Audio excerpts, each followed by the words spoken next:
però venim avui a parlar de les dones científiques, d'Oppenheimer. Quines dones? A veure... A la pel·lícula no vas veure...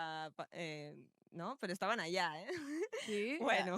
Crec que no sortia cap personatge femení, no? Així principal. Ho sé.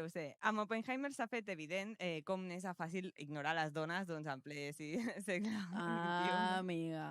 Sí, i la seva aportació a la ciència o a tota història, no? O sigui, avui aprofitem el descuit de Nolan, entre cometes, per fer una cosa que ell mai no hagués volgut, a jutjar per la seva intachable filmografia misògina. Sí, això t'anava a dir ara, que la seva filmografia ja és tot un clàssic deixar-se papers femenins. Tendeix a ignorar totes les aportacions de les dones al relat, no? Sí, per lo que...